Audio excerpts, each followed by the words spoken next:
When tyrants fall, disorder sweeps over the land. Riot and bloodshed multiply. And sometimes, mistaking vengeance for justice, the people seek out their former torturers to vent their rage upon them.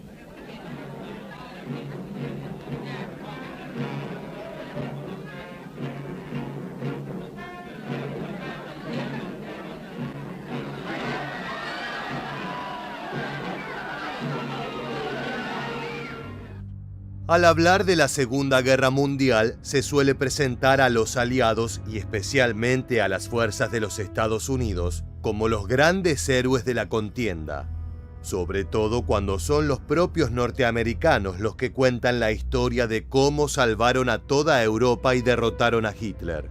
Sin embargo, más de una vez, estos hombres confundieron justicia con venganza y cometieron sanguinarios crímenes de guerra. Desde masacres injustificadas hasta violaciones y acoso sexual contra mujeres, las tropas estadounidenses demostraron que podían rebajarse a la misma altura que los fascistas italianos o los mismísimos nazis. Pero como la historia siempre la escriben los que ganan, según la ley que impusieron los países aliados tras su victoria, la mayoría de estos crímenes no fueron juzgados ni en Nuremberg ni en ningún otro tribunal.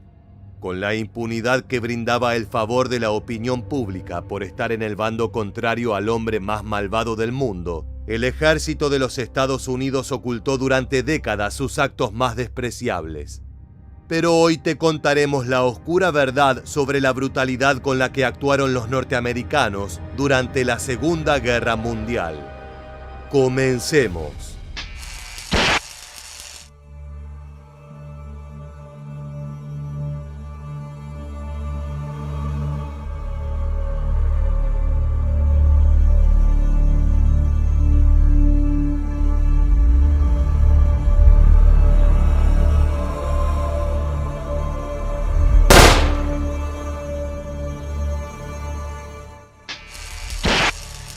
Es difícil precisar el momento en que las tropas norteamericanas desataron a la bestia interior y decidieron cometer los más sangrientos crímenes de guerra.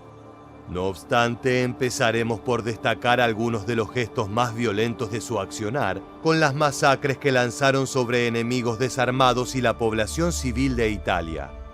El primer acontecimiento que vale la pena mencionar tuvo lugar en julio de 1943, cuando la séptima flota de los Estados Unidos invadió Sicilia. Durante esta histórica incursión, sucedieron varios hechos que anticiparían el accionar ilegal de las tropas a cargo del teniente general Patton. Los primeros son conocidos como las masacres de Biscari. El 14 de julio, cuando el primer batallón del 180º Regimiento de Infantería desembarcó en la isla, marchó inmediatamente hacia el suroeste de la misma, con la intención de capturar las bases aéreas lindantes al pueblo de Santo Pietro.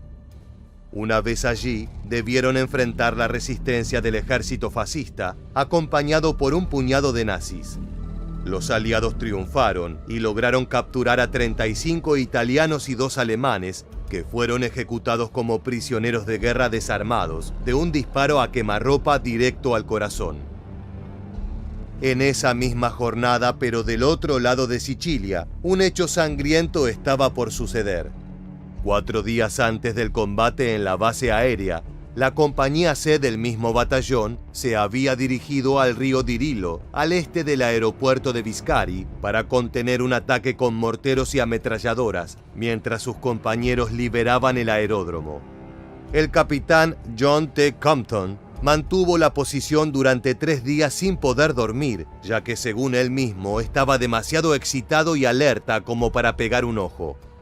Al cuarto día, el 14 de julio, comenzaron a recibir disparos realizados por un francotirador extremadamente certero que logró herir o matar a 12 de los 34 hombres de Compton. En un intento de localizar el punto de vista del tirador, el soldado Raymond C. Marlowe corrió hacia el origen de los disparos cuando se encontró a un soldado italiano armado con un rifle. Marlowe levantó su arma y le ordenó a su enemigo rendirse. El hombre de Mussolini se escabulló en un pequeño refugio cavado, pero luego de unos minutos salió con las manos en alto, acompañado por otros 35 italianos, varios de los cuales vestían ropa de civil. Marlowe los escoltó colina arriba hasta su puesto de avanzada e informó al líder de su escuadrón, el sargento Hare, sobre los prisioneros. Cuando éste le consultó a Compton qué hacer con los presos, sin inmutarse respondió: «Dispárenle a todos». Los hombres de la compañía C organizaron un batallón de 11 soldados y procedieron a ejecutar a los 36 prisioneros de guerra, que murieron entre gritos de horror y súplicas. Algunos intentaron huir, pero fueron asesinados por la espalda.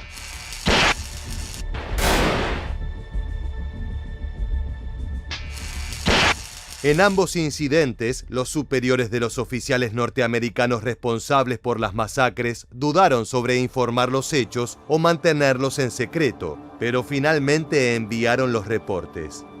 Cuando el general estadounidense Bradley se enteró de los sangrientos actos, le informó al general Patton, quien dejaría una nota en su diario sobre sus pensamientos al respecto. Le dije a Bradley que probablemente era una exageración, pero que en cualquier caso le dijera al oficial que certificara que los muertos eran francotiradores o habían intentado escapar o algo así, ya que causaría escándalo en la prensa y también enojaría a los civiles. De todos modos, están muertos, así que no se puede hacer nada al respecto. Como dicen los criminales, los muertos no hablan, por lo que estos asesinatos quedaron sin castigo durante muchos años y la mayoría de sus responsables no fueron juzgados. Sin embargo, la tragedia de Biscari, que dejó 73 muertos, no sería nada comparado a lo que haría el ejército de Estados Unidos un año más tarde. Cuando los norteamericanos se lanzaron contra las playas de Normandía en el día D, arribaron al territorio continental de la Europa ocupada como una marea de libertad que prometía poner fin a la inhumana invasión nazi en Francia. Está claro que al principio fueron recibidos como héroes, alabados por los parisinos mientras ingresaban en sus jeeps por las calles de la ciudad, saludados por el conjunto de la población civil. Pero las cosas no tardarían mucho en cambiar, y unas semanas más tarde, los ciudadanos franceses ya hablaban del nuevo régimen del terror de los estadounidenses, que parecían simplemente haber reemplazado a los nazis. Según denuncias de los locales, las tropas de los Estados Unidos conducían en estado de ebriedad, lo cual causaba accidentes en las ciudades y maltrataban a la comunidad. Pero lo peor eran los abusos sexuales efectuados contra mujeres. Para poner en contexto, durante la Segunda Guerra Mundial, algunas ciudades francesas habían adquirido una extensa fama de lugares plagados de vicios y placeres. Durante la ocupación, los nazis se dedicaron a incrementar el número de prostitutas disponibles, que alcanzó la increíble suma de 10.000 mujeres trabajando activamente para satisfacer a los invasores. Por supuesto, algunos burdeles amasaron fortuna, mientras que en otros espacios más precarios, las damas de compañía trabajaban por obligación. En el peor de los casos, atendían a sus clientes a punta de pistola. Esto se debió a que Adolf Hitler, temeroso de que sus tropas se encariñaran con las ciudadanas locales y desarrollaran algún tipo de empatía, prefirió que los soldados agotaran sus necesidades sexuales sin comprometer sus emociones. Pero no importa en qué idioma hablen, los hombres siempre alardean sobre sus supuestas conquistas, por más que la primera cita sea realmente una racia organizada por las SS. Así, la fama de las francesas como mujeres prácticamente creadas por Dios para complacer a los varones, se extendió más allá de las fronteras territoriales. Y esto causó que cuando los estadounidenses entraron al territorio, creyeran que arribaban a una tierra de excesos carnales y lujuria. Tan solo en Normandía, la puerta de entrada al país europeo, se registraron 208 violaciones y 30 homicidios por parte de los hombres del tío Sam contra la población civil. En muy poco tiempo, los franceses comenzaron a decir que mientras con los alemanes debían camuflarse, con los norteamericanos debían esconder a las mujeres. Pero la mente de las tropas del general Patton había sido moldeada tanto por los rumores esparcidos como por las propias opiniones que llegaban de Estados Unidos. Durante la liberación de Francia, los militares instalaron un burdel de dudosa legalidad cerca del pueblo de Saint-Renaud. Este iba a utilizarse como una especie de tapadera para contrarrestar la ola de acusaciones contra soldados aliados por sus macabras violaciones. No obstante, el remedio fue peor que la enfermedad, y el lugar cerró apenas 5 horas después, ya que el alto mando consideró que la existencia de un burdel dirigido por militares generaría disensión en la opinión pública. Evidentemente, los norteamericanos entraron a París buscando relajarse, y el estrés postraumático de la población no se los impediría. Según algunos datos recabados por distintos investigadores e historiadores, las fuerzas estadounidenses violaron a unas 4.500 francesas entre 1944 y 1945. Y si te parece que este número es brutal, lo cierto es que las tropas que vestían los supuestos colores de la libertad hicieron mucho daño en Francia, pero lo superaron con creces en Alemania. Si bien existen reportes que indican que las mujeres y niñas alemanas violadas fueron unas 10.000, son pocos los registros que dan cuenta detallada de estos actos. No obstante, llega hasta nuestros días el relato del periodista Osmar White, un corresponsal de guerra australiano que acompañó a las tropas estadounidenses durante la guerra, quien escribió al respecto lo siguiente: después de que la lucha pasase en tierras alemanas, hubo muchas violaciones por parte de las tropas de combate y por las que inmediatamente las seguían. La incidencia variaba de unidad a unidad según la actitud del oficial al mando. En algunos casos los delincuentes eran identificados, juzgados por tribunales militares y castigados. La rama legal del ejército era reticente. Sin embargo, admitió que algunos soldados habían sido fusilados por ofensas sexuales brutales o pervertidas contra mujeres alemanas, particularmente si los soldados eran negros. No obstante, es un hecho de que muchas mujeres fueron violadas por estadounidenses blancos. No se tomaron medidas contra los culpables.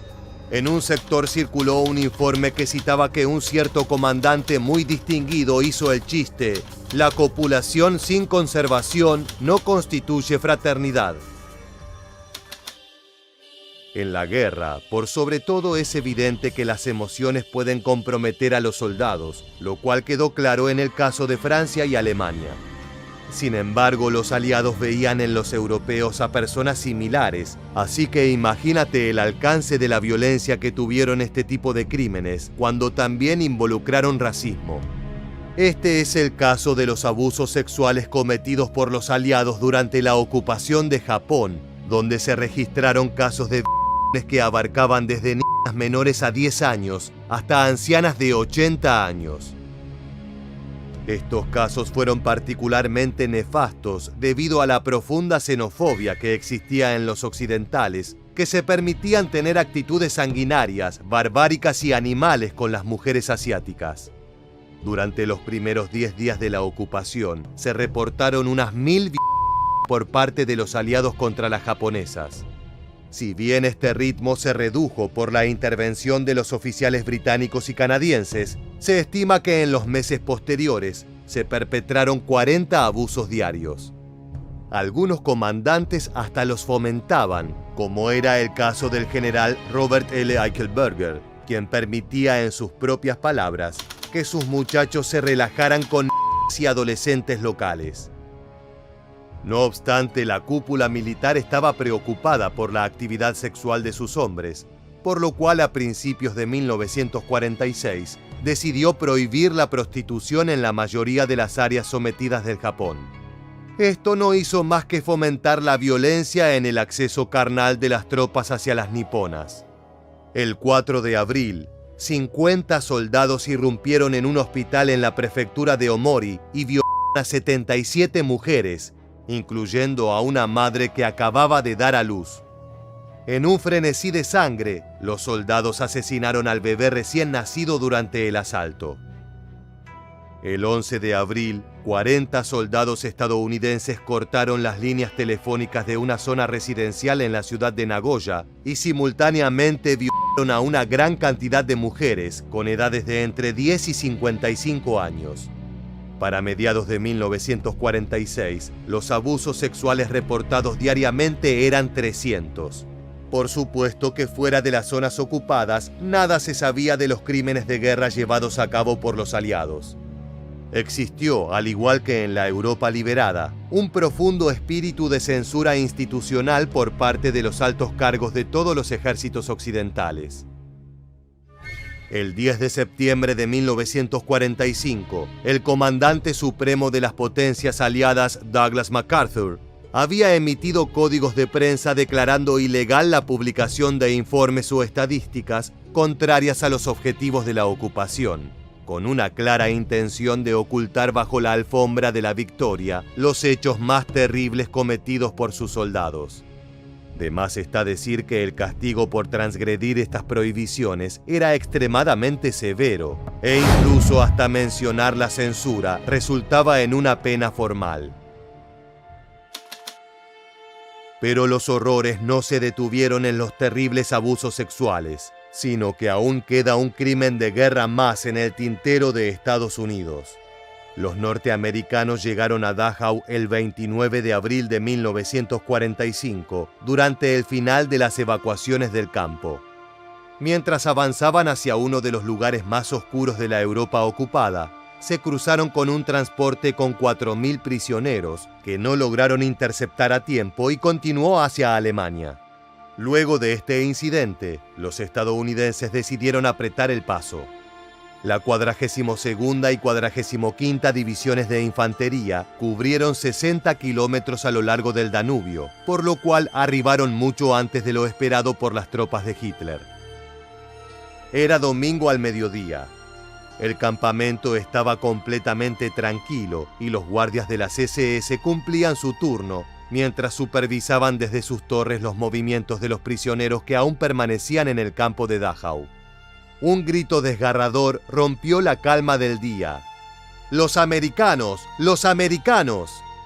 El hombre corrió hacia la puerta, en un vano intento de llamar la atención de los soldados, pero uno de los guardias le apuntó por la espalda, matándolo al instante. De cualquier manera, no era necesario. La infantería de los Estados Unidos había logrado divisar las torres y comenzaron a disparar contra los oficiales alemanes. Los miembros de las SS, al verse superados ampliamente en número, decidieron bajar de los puestos, entregar sus armas y rendirse incondicionalmente. Luego de que los primeros guardias se arrodillaran, un soldado norteamericano se acercó y, sin pensarlo dos veces, lo ejecutó en el lugar utilizando su pistola.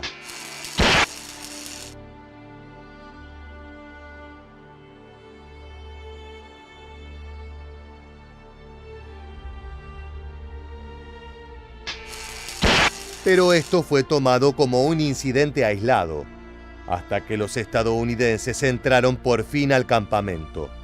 La visión de los macabros y brutales actos que los nazis habían llevado adelante en Dachau desencadenó una ola de ajusticiamiento por parte de los norteamericanos.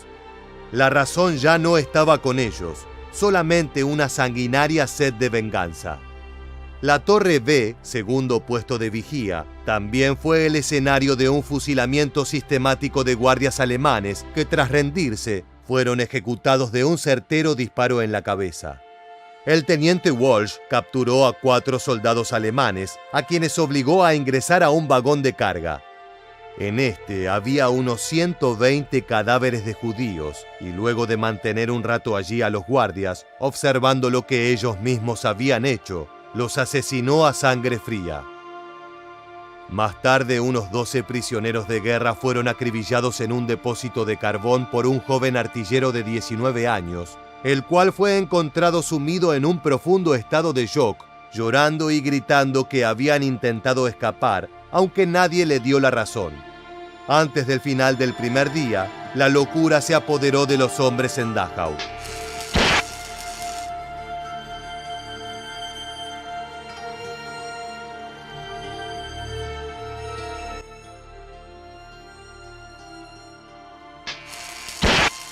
Luego de mucho tiempo y al final de su vida, el anestesista Wilsey, quien pertenecía al cuerpo médico del batallón que ejecutó la masacre de Dachau, recordó los hechos y atribuyó los macabros eventos a una especie de delirio.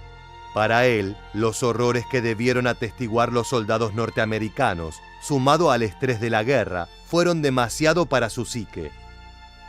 Durante la mañana del segundo día, los norteamericanos obligaron a unos 50 soldados de las SS a desnudarse en la intemperie y a hacer el saludo nazi con el brazo levantado hacia el sol, mientras les lanzaban cubos de agua helada. Esta práctica la habían realizado los propios guardias con los judíos y otros prisioneros anteriormente. Sin embargo, existía la condición de que si bajaban el brazo por el motivo que fuera, serían ejecutados. Los 50 alemanes murieron fusilados antes de acabada la tarde. En pocos días, la masacre de Dachau había sido consumada. Aunque las cifras oficiales aceptadas por el gobierno de los Estados Unidos proponen que los prisioneros alemanes asesinados fueron entre 50 y 100, algunas otras fuentes indican que pudieron llegar a ser más de 500.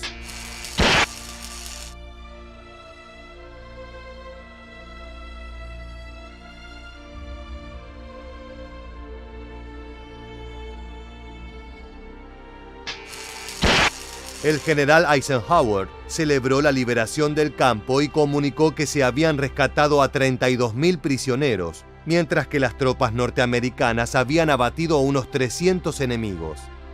Las condiciones en que estas muertes se dieron, sin embargo, se conocieron casi 70 años más tarde, cuando los responsables ya no podían ser juzgados.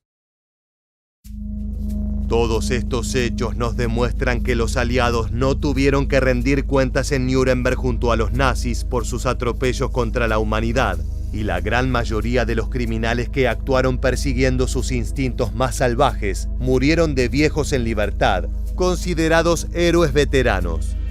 Sin embargo, aún existen muchos investigadores e historiadores que permiten que estos relatos atraviesen la barrera del ostracismo y nos recuerden que no importa el bando.